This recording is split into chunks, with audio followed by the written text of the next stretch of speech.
सच्चाई काल्पनिक नहीं हो सकती, ना किसी कामना को सच कहा जा सकता है। सच कभी किसी का एजेंडा नहीं हो सकता। सच वही है जो है।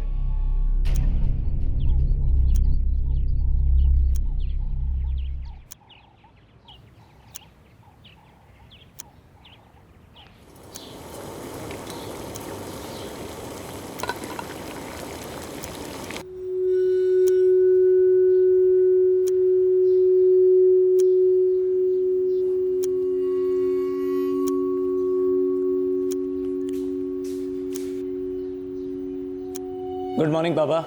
Good morning Naresh.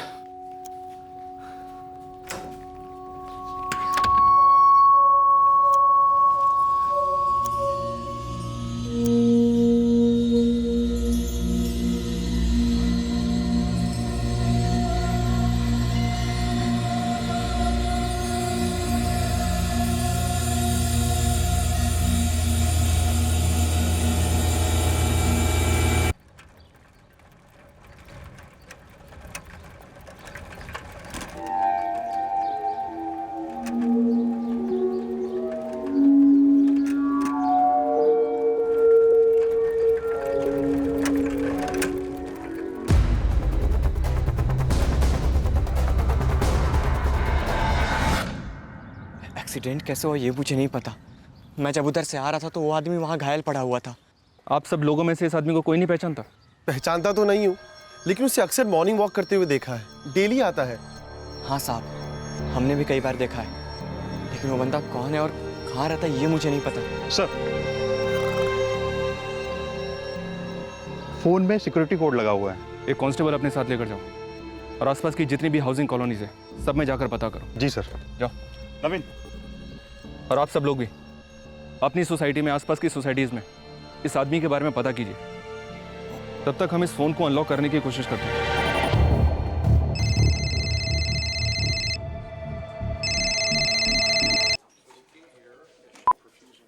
हेलो, कौन बोल रहा है?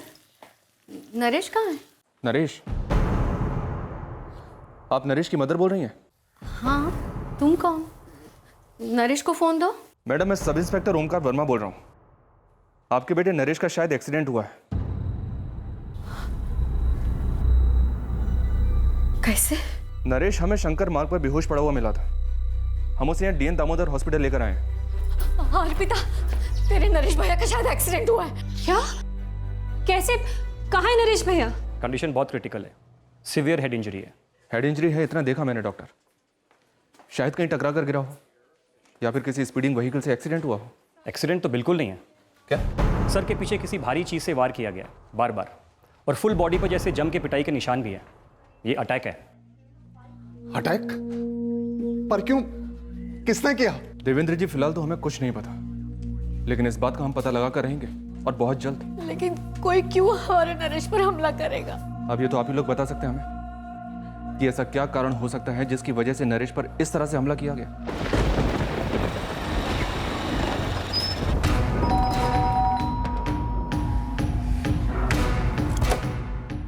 प्रदीप जी, हमारे कार्यकर्ता नरेश शर्मा पर अटैक हुआ है।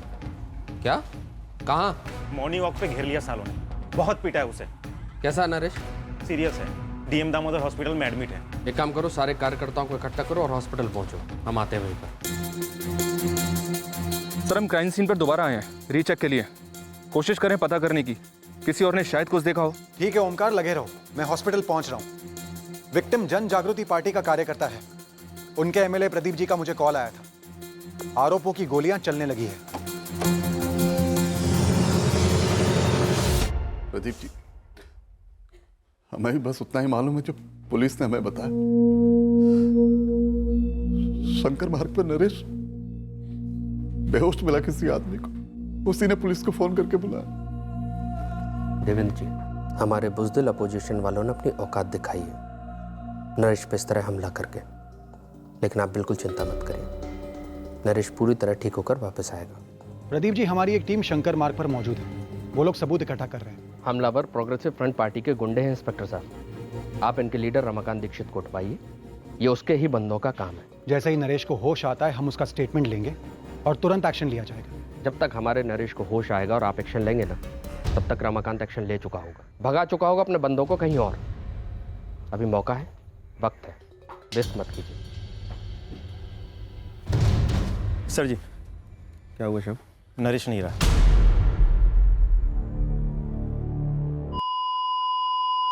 देखिए, हमने कोशिश की थी, लेकिन एडमिट होते वक्त ही काफ़ी खून बह चुका था।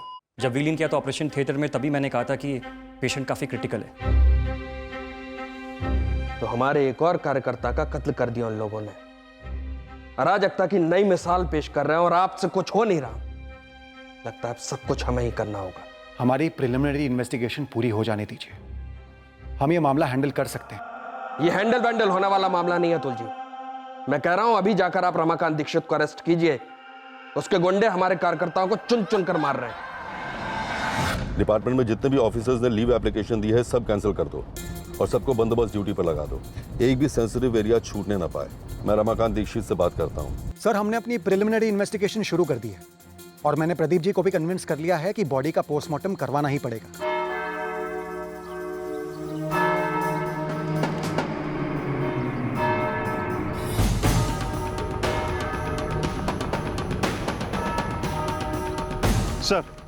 सर यही क्राइम सीन के पास से ये पत्थर मिला है। शायद इसी पत्थर से मारा होगा नरेश शर्मा को। सर के पिछले हिस्से में मल्टीपल फ्रैक्चर्स थे। डॉक्टर, हमें क्राइम सीन से एक पत्थर मिला है, उस पर खून के निशान भी है। पीठ की हड्डी और पसलियों में काफ़ी सारे फ्रैक्चर्स हैं। एब्डोमेन के इंटरनल ऑर्गन्स भी डैमेज हुए। उस एक पत्थर के अलावा लाठियाँ या आयरन रॉड जैसी कोई चीज़ भी इस्तेमाल हुई होगी। अटैक का मकसद तो मर्डर ही था, इसमें कोई दोहराई नहीं है। पर अब ये पॉलिटिशियंस अपने मकसद से इन्वेस्टिगेट करवाना चाहते हैं। रमाकांत दीक्षित जी, आपकी बात मैं पूरी तरह से समझ रहा हूँ, लेकिन आपको भी। मुझे भी क्या एसपी साहब? देखिए, जो अटैक हुआ वो हमने नहीं करवाया। मैंने अभी अपने पार्टी वर्कर्स से बात की है। उनका कहना है कि वो इस नरेश शर्मा को जानते थे। था जन जागृति पार्टी का कोई कार्यकर्ता, लेकिन इतना कोई बड़ा तोप नहीं था। ऐसे मामूली कार्यकर्ता को मरवाना, इनफैक्ट किसी को भी मरवाना हमारे पार्टी का स्टाइल नहीं है। एसपी साहब, आप जानते हैं हमारी पार्टी प्रोग्रेसिव फ्रंट एक शांति पसंद पार्टी है। हाँ, मैं जानता हूँ दीक्षित जी, आप जिस पोजीशन पर हैं वहां पर आप अपने हाथों को रंगना नहीं चाहेंगे। वो प्रदीप सिंह हमारी पूरी पार्टी को रंगना चाहता है। अगर उसके पार्टी का कोई कार्यकर्ता हार्ट अटैक से भी मर जाए ना, तो भी हम पे ही उंगली उठाएगा। आप अपने इन्वेस्टिगेटिव ऑफिसर से कहिए कि इस प्रदीप सिंह के भड़कावे में ना आए। एक बैलेंस्ड अप्रोच होना चाहिए, एक संतुलित रवैया रखिए। ये कोई पहली बार नहीं है जब हमारे कार्यकर्ताओं पर हमला हुआ हो या किसी की हत्या हुई हो, और यही गुंडागर्दी प्रोग्रेसिव फ्रंट पार्टी की राजनीति का मूलभूत सिद्धांत है। लेकिन इस बार हम चुप नहीं रहेंगे। इस केस में हमारे लिए एक संतुलित रवैया रखना पेचीदा मामला था। नरेश शर्मा एक पॉलिटिकल वर्कर था और उसकी हत्या में राजनीतिक पहलुओं का उठना स्वाभाविक था। माहौल काफी तंग था और हिंसा भड़क उठने की संभावना किसी भी वक्त असलियत में बदल सकती थी। निजी जीवन में नरेश शर्मा एक ऑनलाइन ट्रैवल वेबसाइट में बतौर पीआर मैनेजर नौकरी करता था। पूरे हरिनाथ लेन में हमारे और सिर्फ हमारे झंडे लहराने चाहिए। और साथ ही नरेश जन जागृति पार्टी का एक सक्रिय कार्यकर्ता था, ग्रास रूट लेवल का। और साइबर स्पेस में भी नरेश काफी एक्टिव था। अपनी पार्टी का पक्ष सोशल मीडिया पर बखूबी रखता था। यार, तुमने डिबेट में मेन मुद्दा तो मिस ही कर दिया। एक काम करो, मेरे बीच की पोस्ट चेक करो, फिर बात करते हैं। नरेश, मेरा हिसाब तो ये कहता है कि कम से कम 20,000 लोग तो आएंगे ही आएंगे। ग्राउंड का साइज देखिए, 20,000 लोग भी कम पड़ेंगे। 40,000 लोग जब ग्राउंड में जमा होंगे तो ही रैली ग्रैंड लगेगी। आपने दिल की बात छीन ली प्रदीप। ऐसे कमिटेड कार्यकर्ता की हत्या से बवाल तो मचना ही था।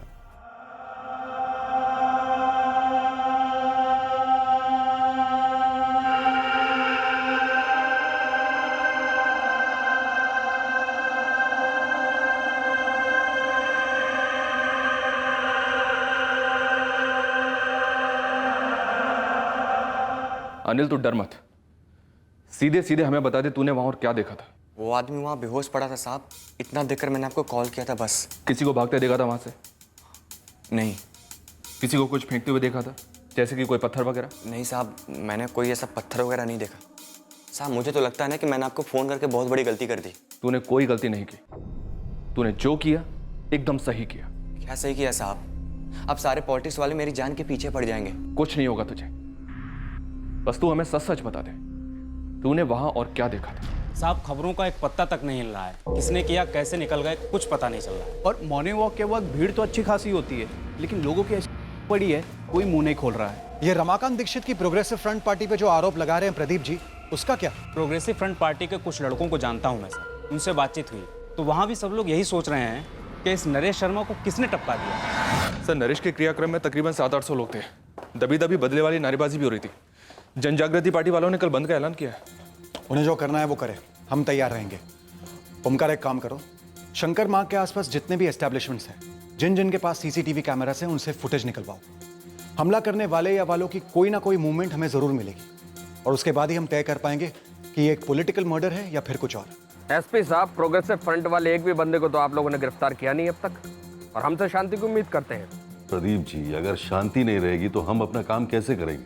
आपका काम है सीधे सीधे जाना और रमाकांत दीक्षित को गिरफ्तार करना, वही तो किंगपिन है। आप लोग उसके मोहरों की तलाश में लगे हैं। रमाकांत दीक्षित को तो छुओगे भी नहीं आप लोग। देखिए, आप बिल्कुल निश्चिंत रहिए, जो भी इसके पीछे है हम उन्हें बख्शेंगे नहीं। एसपी साहब, यदि आप हमें न्याय नहीं दिला सकते तो हम न्याय छीन कर लेंगे। आर या पार होगा इस बार। एसपी साहब, बिना किसी ठोस सबूत के अगर आपने किसी भी कार्यकर्ता को गिरफ्तार किया तो उसके बाद जो होगा उसके लिए आप मुझे जिम्मेदार मत ठहराइएगा। किसी को अरेस्ट नहीं किया जा रहा है, महज क्वेश्चनिंग हो रही है। तो सिर्फ हमारे कार्यकर्ताओं की क्वेश्चनिंग क्यों हो रही है?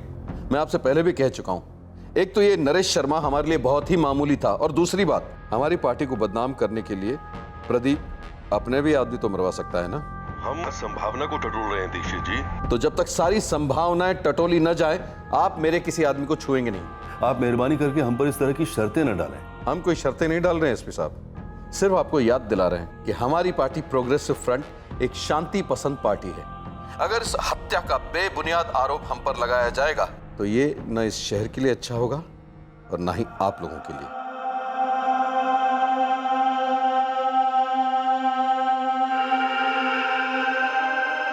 माँ, पापा, मैं स्कूल जा रही हूँ। मैं पिछले साल ही रिटायर हुआ, प्राइवेट कंपनी थी। नरेश 4 साल से ट्रैवल कंपनी में जॉब कर रहा था। नरेश की पहले से ही पॉलिटिक्स में दिलचस्पी थी, हमें पता था वो जन जागृति पार्टी के साथ जुड़ा हुआ था। पर सच कहता हूँ, इस बात का जरा भी अंदाजा नहीं था कि वो किस हद तक इन्वॉल्व है इन सब में। इस बारे में नरेश हमसे कभी कुछ बात नहीं करता था। अच्छा, क्या नरेश का कभी किसी के साथ कोई झगड़ा हुआ था या किसी ने उसे कोई धमकी दी थी? क्या उसने आप लोगों को ऐसा कुछ कहा था कभी? क्योंकि उसके फोन रिकॉर्ड से तो हमें ऐसा कुछ नहीं मिला है। नरेश ने हमें ऐसा कुछ नहीं बताया था और ना ही हमने ऐसा कुछ देखा था या सुना था। 7 तारीख की सुबह जब वो अपने वॉक के लिए निकला, तब क्या सब कुछ नॉर्मल था या आप लोगों ने कुछ अजीब देखा या महसूस किया? सब कुछ नॉर्मल था, हमेशा की तरह। मैथ्स पढ़ाती हूँ 2nd से 5th स्टैंडर्ड तक। मुझे कोई आइडिया नहीं है सर भैया को कहाँ से और किससे खतरा था। हाँ, वो पॉलिटिकली एक्टिव थे, लेकिन मेरे से और माँ पापा से इस टॉपिक पर कुछ खास डिस्कस नहीं करते थे। अर्पिता, तुम्हारे नरेश भैया जिस पार्टी से जुड़े थे, जन जागृति पार्टी, वो पार्टी उनकी अपोजिट पार्टी प्रोग्रेसिव फ्रंट पर आरोप लगा रही है, और दूसरी तरफ प्रोग्रेसिव फ्रंट वाले ये कह रहे हैं कि तुम्हारे नरेश भैया को उसी की पार्टी ने मोहरा बनाकर मरवा दिया होगा ताकि वो प्रोग्रेसिव फ्रंट पर आरोप लगा सके। सर, नरेश भैया बहुत ही स्मार्ट और इंटेलिजेंट थे, उनके काम की सब तारीफ करते थे। ऐसा आदमी किसी के हाथ का मोहरा बनेगा, इस पर मुझे यकीन नहीं होता सर। सर, नरेश शर्मा की फैमिली के साथ बात करने के अलावा हम इस केस में 1 इंच आगे नहीं बढ़े हैं, और इसका सबसे बड़ा कारण है प्रदीप सिंह और रमाकांत दीक्षित।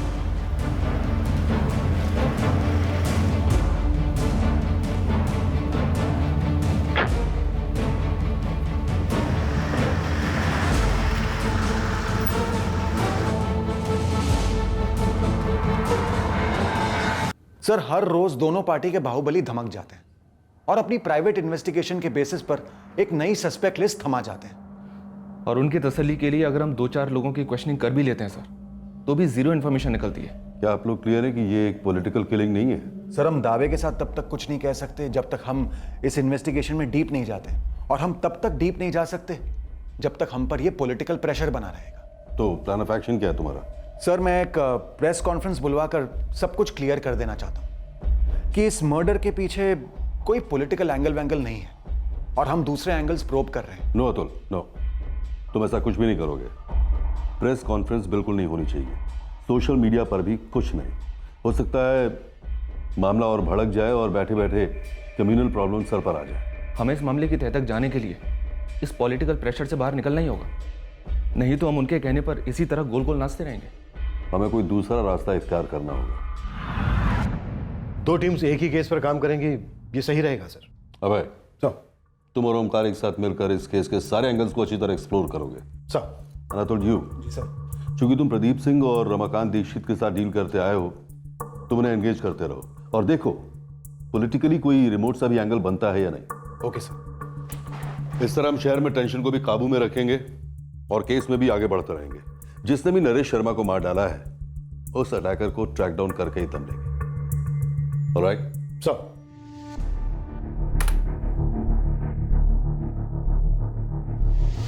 सर, शंकर मार्ग के आसपास के सारे सीसीटीवी फुटेज इकट्ठा किए हैं और उन्हें स्कैन भी किया है। लेकिन सर किसी में भी शक करने जैसा कुछ दिखा नहीं है। जब तो कोई सस्पेक्ट ना हो या फिर हिंट ना हो तो शक करें भी किस पर? Exactly sir. चलो मान लेते हैं पॉलिटिकल नहीं तो फिर क्या, पर्सनल।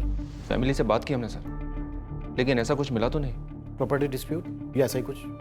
भाई भाई के साथ कोई झगड़ा? भाई तो है नहीं उसका सर, एक छोटी बहन है अर्पिता, स्कूल टीचर है। माँ बाप सीधे साधे लोग लगते हैं और उन्हें इस नरेश की पॉलिटिकल एक्टिविटीज़ के बारे में ज़्यादा कुछ पता भी नहीं है। कि नरेश फुल टाइम पॉलिटिक्स करता था? No sir, part time. Full time job थी इसकी, firsttrip.com ट्रैवल वेबसाइट का PR मैनेजर था। हम ट्रैवल वेबसाइट से शुरू करेंगे। फैमिली के हर मेंबर की बैकग्राउंड चेक करो। शर्मा फैमिली के पड़ोसियों से नरेश की बहन अर्पिता के स्कूल से जानकारी इकट्ठा करो। हर जगह अपने बंदे लगा दो। कुरेट डालो वो सारी बातें जो शर्मा फैमिली अपनी जुबान से कभी नहीं बताएगी। अतुल साहब, ये दूसरी बार लिस्ट दे रहा हूँ आपको। पहली बार जब लिस्ट दी थी तब से लेकर अभी तक आपने कोई गिरफ्तारी नहीं की। हम एक एक से पूछताछ कर रहे हैं प्रदीप जी। यदि आपको लगता है कि रमाकांत दीक्षित की पहुंच बहुत ऊपर तक है तो ये समझने की भूल मत करिएगा कि हमारी नहीं है। राजधानी के कुछ धागे हमने अपनी भी मुट्ठी में रखे हैं। शहर बंद करने से यदि काम नहीं चलेगा तो हम धरना देंगे, और धरना से भी काम नहीं चला तो हम आमरण अनशन तक के लिए तैयार हैं। उसकी नौबत नहीं आएगी प्रदीप जी। सर, हमने तो जब से नरेश के बारे में सुना है तब से टोटल शॉक में है सर। संजीव, मैं तुमसे यह जानना चाहता हूं कि नरेश को किसी से धमकी मिल रही थी? उसे खतरा था किसी से? नरेश अपनी बातें शेयर करता था तुम्हारे साथ कुछ?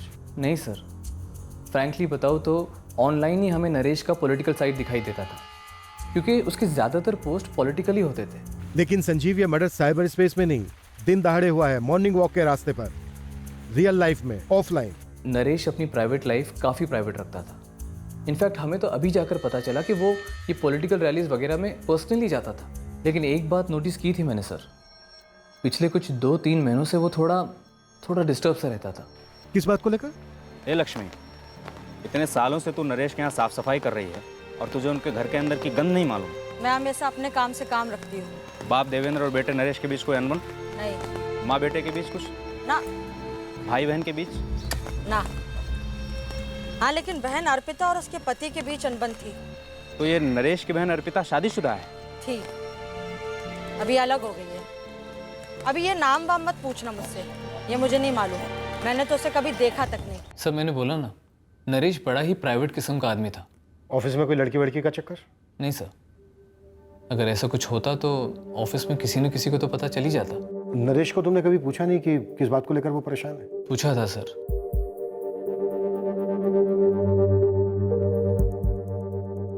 क्या बात है नरेश, कुछ परेशानी है? हाँ, नहीं तो कुछ दिनों से चुप है। यार, आदमी थोड़ा कम बात करे तो कोई प्रॉब्लम होनी जरूरी है क्या? कुछ भी यार संजीव। सर, नरेश तब कुछ ऐसे पेश आया जैसे कि कुछ हुआ ही नहीं है, लेकिन कुछ बात जरूर थी जो वो बताना नहीं चाहता था। टेंशन? कैसा टेंशन? श्याम, तेरे से कुछ बोला था नरेश ने? नहीं प्रदीप जी, मुझसे कुछ नहीं। आप लोगों को कुछ ऐसा पता चला है जो अभी तक मैं नहीं जानता? मतलब रमाकांत के गुंडों ने कोई जानवर लेने की धमकी दी थी क्या? जी नहीं, हमने नरेश का ऑनलाइन रिकॉर्ड चेक किया था। वो काफ़ी पॉलिटिकल पोस्ट शेयर करता था, लेकिन कमेंट्स में हमने ऐसी कोई टेंशन वाली बात नहीं पढ़ी। लेकिन हमारे सुनने में आया है कि नरेश किसी बात को लेकर तो परेशान था। तो इसीलिए हम आप लोगों से पूछ रहे हैं कि क्या नरेश ने कभी आपसे ऐसी कोई बात कही थी? अगर उसने बताया होता तो उसकी परेशानी ज़रूर दूर करता। मसला कैसा भी होता वहीं का वहीं हैंडल होता। नरेश का किसी लड़की से चक्कर होता तो वो सबसे पहले हमें बताता। नरेश हर रोज मॉर्निंग वॉक पर जाता था, सेम टाइम? जी हाँ, उसी टाइम पे सालों से वो कभी नहीं छोड़ता। ठंड हो या बारिश, नरेश वॉक पे जाता ही जाता था। नरेश भैया की गर्लफ्रेंड?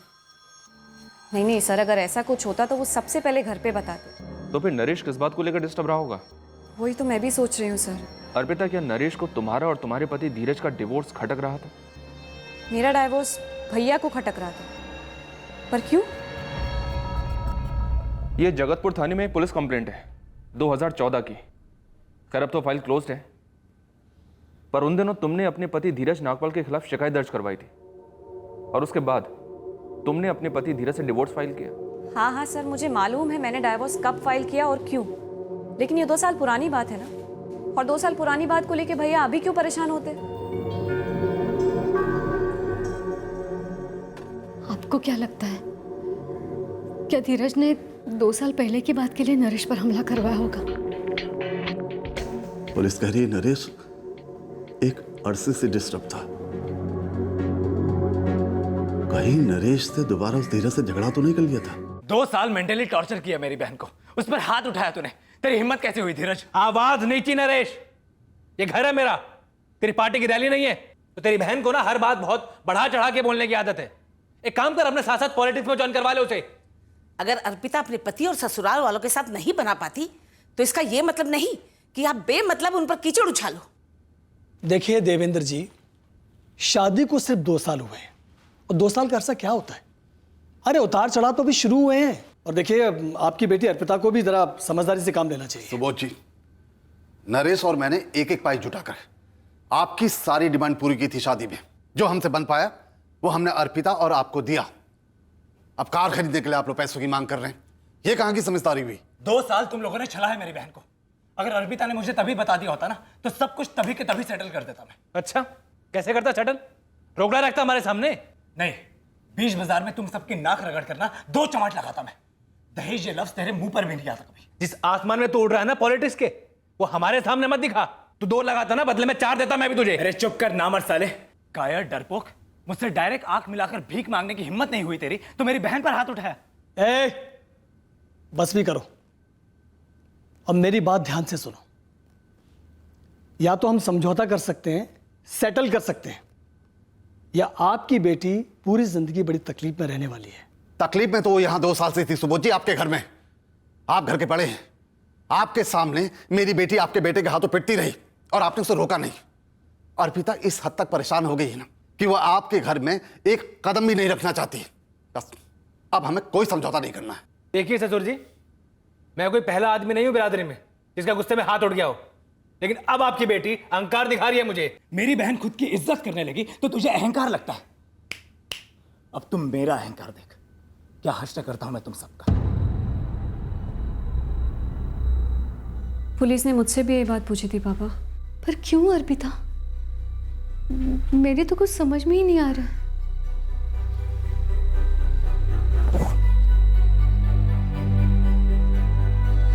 नहीं सर, मैं नरेश को 1 महीने पहले ही मिला था, तब तो उसने कुछ भी मेंशन नहीं किया था। हेमंत, तुम नरेश के बचपन के दोस्त हो? हाँ सर, ऐसा नहीं था कि हम लोग रोज़ मिलते थे। नरेश अपनी जॉब में बिजी, मैं अपनी में, लेकिन उसे इस तरह की कोई भी तकलीफ होती तो वो मुझे ज़रूर बताता। नरेश का एक्स बहनोई धीरज नागपाल, उसका क्या कराया हो सकता है ये सब? धीरज और नरेश का झगड़ा भी हुआ था, नरेश ने धमकियां भी दी थी धीरज को। बोल नहीं सकते सर, लेकिन हाँ, नरेश को ज़बरदस्त गुस्सा आया था जब धीरज ने अर्पिता के ऊपर हाथ उठाया था। लेकिन दूसरी तरफ नरेश को अपनी बहन अर्पिता की शादी टूटने का दुख भी था। वो चाहता था कि डाइवोर्स ना हो। नरेश किस तरह का आदमी था? कोई गर्लफ्रेंड नहीं, हमने सुना है काफ़ी डिसिप्लिन था। हाँ सर, नरेश काफ़ी डिसिप्लिन था, ट्रेडिशनल, उसकी विचारधारा ही ऐसी थी। क्या विचारधारा थी नरेश की? सब कुछ कायदे से होना चाहिए। नरेश के लिए उसकी सोच, उसकी सिद्धांत, उसकी विचारधारा, आइडियोलॉजी, ये सब बातें हमेशा टॉप पर आती थी। उग्र था अपनी विचारधारा को लेकर? करेक्ट सर, उग्र और सख्त भी। टाइम पर उठो, टाइम पर ही सारे काम करो, समाज के बनाए हुए नियमों के अनुसार ही चलो। नरेश के फादर देवेंद्र जी भी इसी विचारधारा को मानते हैं? नरेश के पापा तो नरेश से काफ़ी ज़्यादा मॉडर्न है, चीज़ों को लेके फ्लेक्सिबल है, लेकिन नरेश बिल्कुल भी नहीं। नरेश की इस उग्र विचारधारा से किसे नुकसान हो रहा था? क्या मतलब सर? मतलब ये हेमंत कि हमने पॉलिटिक्स में जमीन आसमान छान मारा। सोशल मीडिया पर नरेश की पोस्टिंग, उसके पॉलिटिकल अपोनेंट्स के साथ जो डिबेट्स होते थे ऑनलाइन, हर जगह वो अपनी उग्र विचारधारा के साथ कायम था। लेकिन सर उसने ऐसा कुछ भी तो नहीं लिखा था कि जिससे मर्डर हो जाए। वही तो, पॉलिटिक्स से परे उसकी उग्र विचारधारा से किस कदम उठ रहा था? काश मैं आपको बता पाता सर 1 साल पहले मिला था अर्पिता से कोर्ट में, जब डिवोर्स केस फाइल हुआ था तब से नहीं मिला हूँ, और तभी से ना अर्पिता ना उसकी फैमिली में से किसी से बात हुई है। तो फिर हत्यारे को क्यों भेजा? नरेश को मारने के लिए? अर्पिता से बदला लेने के लिए? क्या बात कर रहे हैं सर आप? ये सब बकवास है। वैसे हमने ज्यादा बारीकी में ध्यान नहीं दिया, पर हमने नरेश के पूरे परिवार के कॉल रिकॉर्ड्स निकलवाए और उनमें से हमें ऐसा कुछ नहीं मिला। इस नरेश के बारे में कुछ है अतुल? नरेश के हर करीबी का कहना है कि नरेश बेहद प्राइवेट किस्म का आदमी था, कुछ परेशानी थी उसे, पर क्या परेशानी थी किसी को नहीं पता। मेरे कारण डिस्टर्ब था नरेश। सर इसमें लॉजिक क्या है? 2 साल हुए अर्पिता से अलग हुए, डाइवोर्स भी आजकल में आ जाएगा, यही तो चाहता था नरेश।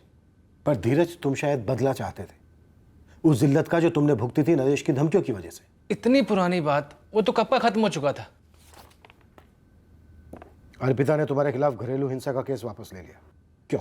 सर मैंने ही अर्पिता से रिक्वेस्ट की थी कि ये केस वापस ले ले, क्योंकि ये केस जितना नुकसान मुझे पहुंचा सकता था उतना ही अर्पिता को भी। मुझे बेरहमी से पीटते वक्त डर नहीं लगा धीरज, दहेज मांगते वक्त तब भी डर नहीं लगा। अब तुम्हें डर लग रहा है जेल जाने से। शायद ना जाऊं जेल, बेल हो, और फिर हम सालों साल कोर्ट के चक्कर लगाते रहेंगे।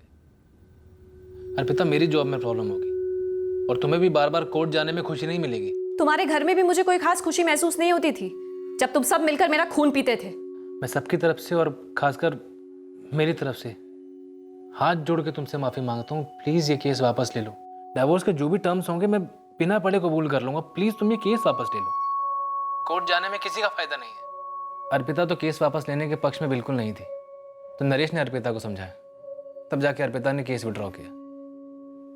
और तो और सर, डिवोर्स पेपर साइन होने से पहले तकरीबन 1 साल तक नरेश ने हम दोनों के बीच पैचअप करवाने की भी कोशिश की थी। जलील करने और उन मारने की धमकियां देने के बाद? सर वो सब बातें गर्मा गर्मी में की गई थी जो बाद में भुला दी गई थी। इनफैक्ट डिवोर्स पेपर साइन करने के बाद मैंने खुद नरेश को कॉल किया था। जो ये सब कुछ हुआ उसके लिए माफी मांगी, और उसकी कोशिशों के लिए मैंने उसे थैंक यू भी कहा था। ये सब हो जाने के बाद मैं क्या मारूंगा उसे सर, और क्यों मारूंगा? भाई बहन के बीच कोई प्रॉपर्टी का मसला? नरेश की उग्र विचारधारा, या फिर सर फादर देवेंद्र का कोई मसला हो? या शायद ये वाकई में पॉलिटिकल किलिंग है। रमाकांत दीक्षित की थ्योरी कि प्रदीप सिंह ने खुद अपनी पार्टी के कार्यकर्ता नरेश को मरवा दिया ताकि प्रोग्रेसिव फ्रंट और रमाकांत दीक्षित पर ब्लेम आ जाए। ये दोनों पार्टियां, इनकी दुश्मनी बरसों की है। इनकी विचारधाराएं आपस में भिड़ती आई है और इनके कार्यकर्ता भी। खून पहले भी बह चुका है। अर्पिता जी, आपके फादर देवेंद्र जी की कोई प्रॉपर्टी, कोई पुश्तैनी जायदाद जिसे लेकर आपके और आपके भाई नरेश के बीच कोई अनबन थी? पर्सनल फ्रंट पर प्रॉपर्टी का एंगल टटोला गया, अर्पिता से पूछताछ की। अच्छा देवेंद्र जी, आपने अपनी प्रॉपर्टी अपने दोनों और साथ ही पिता देवेंद्र और मां सुजाता की भी क्वेश्चनिंग हुई, इस उम्मीद से कि कम से कम कोई एक ऐसी लीड देगा जो पर्सनल एंगल थ्योरी का सुराग बनेगा। लेकिन ऐसा नहीं हुआ। हम हर मुमकिन एंगल टटोल रहे हैं, पर वह यह भी हो सकता है कि ये बंदा नरेश मॉर्निंग वॉक पर निकला, कोई चोरी या मोलेस्टेशन या ऐसा ही कुछ हो रहा था। इसने ऑब्जेक्शन किया, उसे रोकने की कोशिश की और गर्मा गर्मी में मर्डर हो गया। हो सकता है सर, हाल ही में एक रिक्शे वाले को सिर्फ इसलिए मार दिया गया क्योंकि उसने किसी को पब्लिक में टॉयलेट करने से रोका था। वो भी हो सकता है। और जहां तक हमें पता चला है, नरेश अग्रेसिव टाइप का था। और हमें क्राइम सीन पे से जो पत्थर मिला है उसका क्या, जिससे नरेश को बार बार मारा गया? शायद वो पत्थर अटैकर ने यहीं रास्ते से उठाया। लेकिन नरेश को तो डंडे से भी पीटा गया था। डेफिनेटली 1 से ज्यादा लोग रहे होंगे।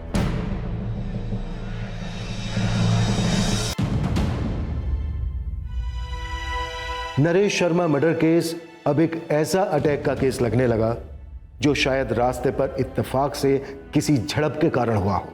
ये हमलावर कौन थे, इसका राज इन्वेस्टिगेशन के पूरे 1 महीने बाद भी बना रहा। मॉर्निंग वॉकर से दोबारा से बात की गई, बार बार क्वेश्चनिंग हुई, साथ ही आसपास की सारी स्टेब्लिशमेंट्स में भी क्वेश्चनिंग हुई, इस उम्मीद से कि कोई तो आगे आकर एक छोटा सा सुराग दे दे। अब पॉलिटिकल मर्डर होने की संभावना दोबारा से मजबूत लगने लगी, पर कोई ठोस सुराग हाथ नहीं लग रहा था जो किसी मास्टरमाइंड की तरफ इशारा कर सके। सर, फिलहाल दोनों पार्टीज अलग मसलों में बिजी हैं, टेंशन कम है शहर में, लेकिन केस वहीं जीरो लेवल पर ही है। सर, हमें लगता है कि यह वाकई एक रैंडम सा अटैक था और हमलावरों की किस्मत अच्छी थी कि उन्हें किसी ने देखा नहीं। शायद ऐसा हुआ हो, लेकिन उन हमलावरों को अरेस्ट करना बेहद जरूरी है ऑफिसर्स, क्योंकि ये पॉलिटिकल पार्टीज के बीच की चिंगारी कभी बुझती नहीं है।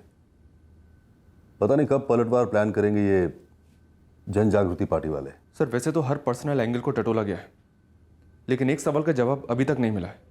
कत्ल के 2-3 महीने पहले से नरेश इतना परेशान क्यों था? ऐसा तो हो ही नहीं सकता कि किसी को जवाब मालूम ना हो।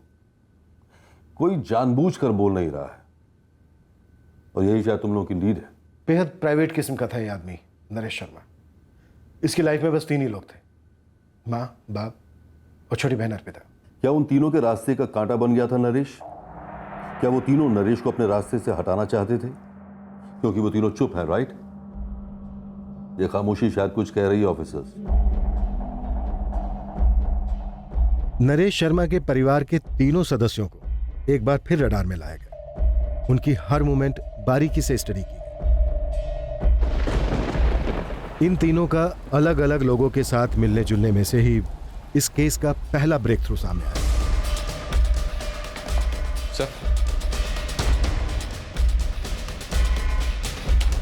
सर, ये नरेश के बारे में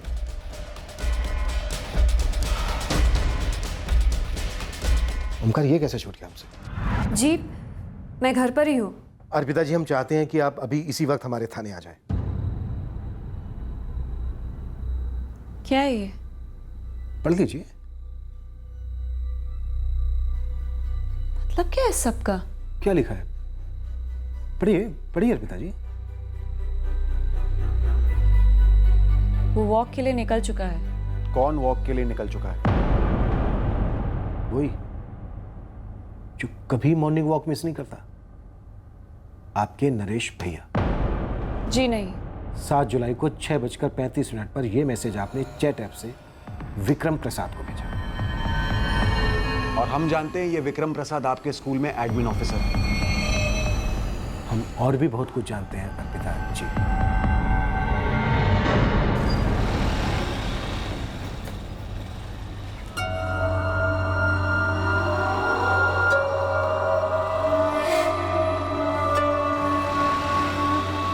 सर, नरेश शर्मा के मोहल्ले के लोग कह रहे थे कि जब तक नरेश शर्मा जिंदा था तब तक ये विक्रम अर्पिता को कभी घर ड्रॉप करने आता नहीं था।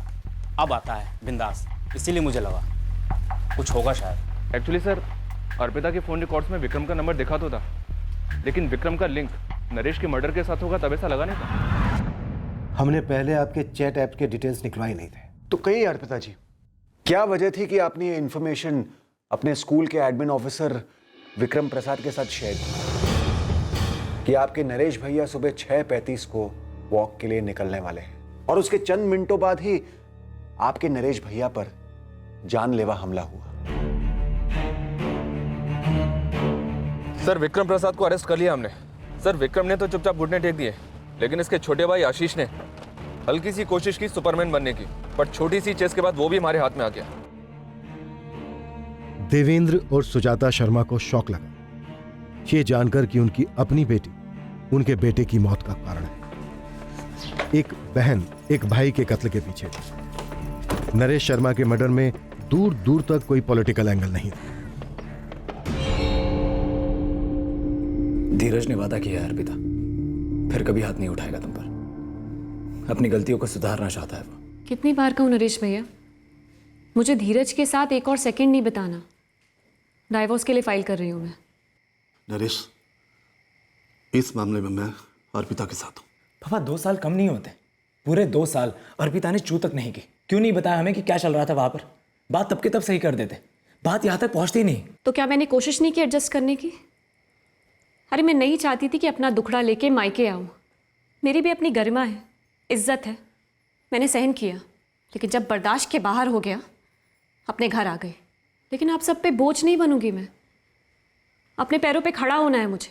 अर्पिता, सिर्फ पैरों पर खड़ा होना काफ़ी नहीं होता। इस समाज में, बिरादरी में सर उठाकर खड़ा होना पड़ता है।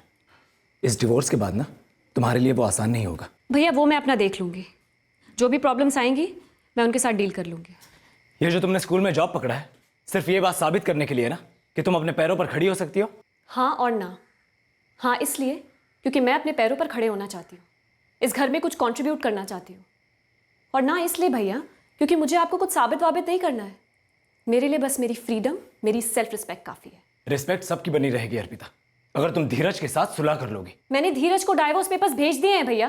पेपर्स है, फाड़े जा सकते हैं, लेकिन रिश्ते इतनी आसानी से तोड़े नहीं जाते अर्पिता। और खासकर तब जब धीरज सुधर गया है, माफी मांग रहा है तुमसे। अर्पिता, समाज में शादी की ना अहमियत को समझो, अपने औरत होने के रोल को समझो। और तुम अपना घर बनाना चाहती हो या तोड़ना? भैया आप अपना लेक्चर, ये ज्ञान जाके अपनी पॉलिटिकल पार्टी की उन क्रांतिकारी औरतों को दीजिए, मुझे नहीं। उन्हें समझाइए औरतों का रोल वगैरह, लेकिन मेरे निजी मामलों से कोसों दूर रहिए। कोई विक्रम प्रसाद है, स्कूल में क्लरिकल पोजीशन पर जॉब करता है वो। कई बार अर्पिता और उसे मैंने साथ में देखा है। तो क्या हुआ बेटा? अर्पिता कुछ गलत नहीं कर रही है, उसकी निजी जिंदगी है। उसकी निजी जिंदगी है और हमारी कोई जिंदगी नहीं है। संस्कार वंस्कार कुछ नहीं है, इज्जत आबरू कोई मायने नहीं रखते। माँ, जिस तरह से होटल में बैठकर वो दोनों बात कर रहे थे ना, वीडियो बनानी चाहिए थी मुझे आप दोनों को दिखाने के लिए। मन तो कर रहा था कि वही दो खींच के दो।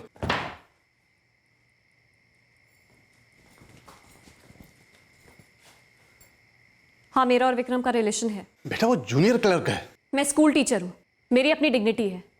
विक्रम की भी अपनी जॉब है, इसलिए उसकी भी अपनी इज्जत है। प्यार करता है वो मुझसे। धीरज अभी तुम्हारा वेट कर रहा है अर्पिता। भैया इतना प्यार आता है धीरज पे तो आप खुद क्यों नहीं कर लेते उससे शादी? अर्पिता! भैया ये गर्मी आप सोशल मीडिया पर दिखाइए, मेरे सामने नहीं। जाकर डालिए कोई संस्कारी पोस्ट औरतों की पवित्रता पर, 2-4 लाइक्स भी मिल जाएंगे। वहां जाके लिखिए वुमेन एम्पावरमेंट, वुमेन सेफ्टी की बड़ी बड़ी बातें, क्योंकि रियल में तो आपका नेचर टोटल ऑपोजिट है। मैं जो भी हूं, लेकिन एक बात साफ साफ सुन लो, तुम आज के बाद तुम विक्रम से कभी नहीं मिलोगे। देखो बेटा, अगर तुम धीरज के... सॉरी पापा, सॉरी माँ। मुझे समझाने से पहले आप अपने बेटे को समझाइए। समझाइए कि ना इंटरफेयर किया करे मेरी लाइफ में, प्लीज। मैं तंग आ गई हूँ रोज रोज की रोक टोक से। प्लीज मुझे मेरी जिंदगी जीने दीजिए, प्लीज। नरेश भैया की शक्ल देखना भी बर्दाश्त नहीं हो रहा था मुझसे। जब मेरी शादी धीरज के साथ फिक्स हो रही थी, तब पापा चाहते थे कि मेरी मर्जी सबसे ऊपर हो। पापा चाहते थे कि मैं और धीरज मिले। अगर मुझे पसंद आए तो ही बात आगे बढ़े, लेकिन भैया से ये बर्दाश्त नहीं हो। बहुत हंगामा किया उन्होंने।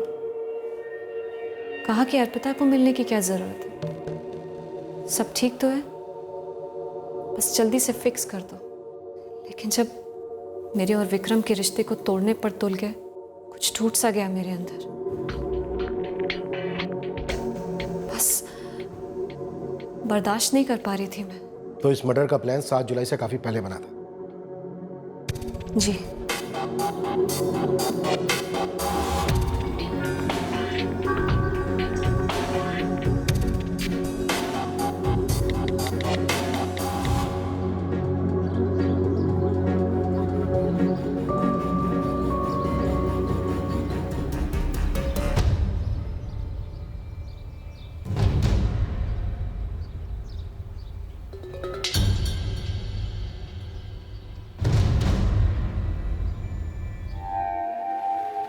एक बार और सोच लो अर्पिता, मर्डर रिस्की होगा।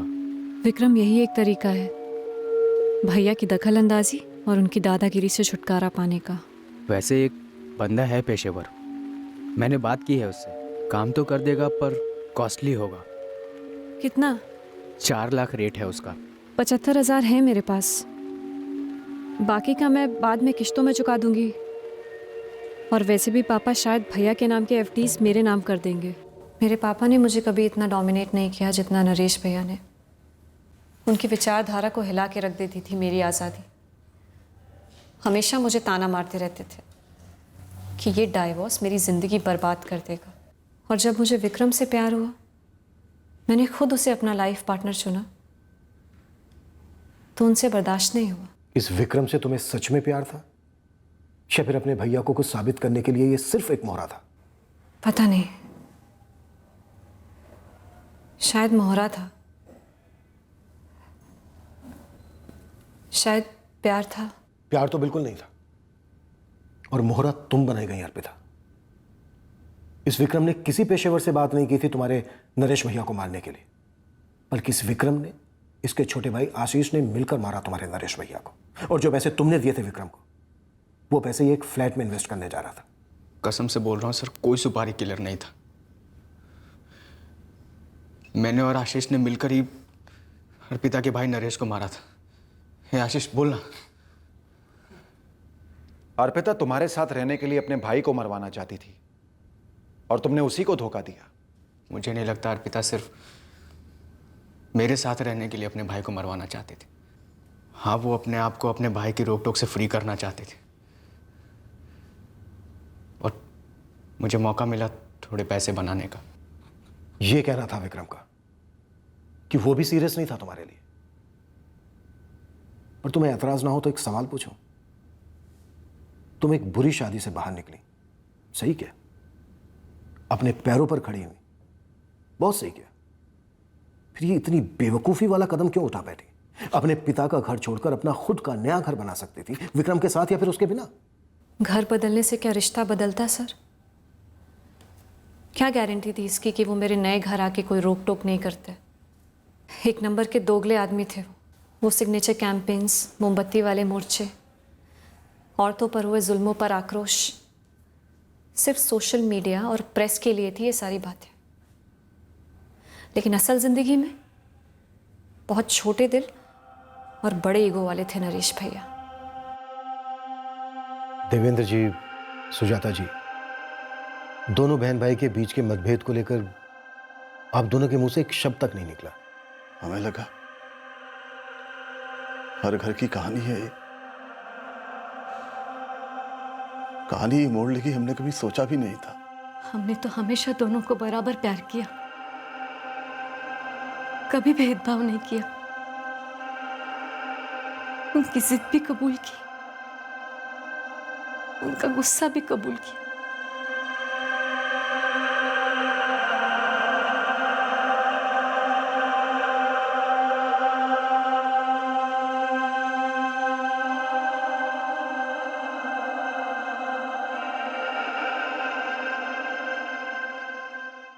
किसी को डोमिनेट करना, अपनी सोच और विचारधारा उस पर थोपना, एक समय के बाद डोमिनेट करने वाले पर ही भारी पड़ जाता है। किसी भी चीज को जबरदस्ती कहीं फिट करते वक्त एक संभावना पैदा होती है कि उसका एक विपरीत परिणाम होगा, फिर वो चाहे आमने सामने हो या फिर सोशल मीडिया जैसी गुमनाम नकाबपोश दुनिया में हो। यह बिल्कुल जरूरी नहीं है कि हर कोई आपकी राय या अनुभवों का मोहताज हो। जियो और जीने दो। हर किसी को खुद अपना रास्ता चुनने का हक है।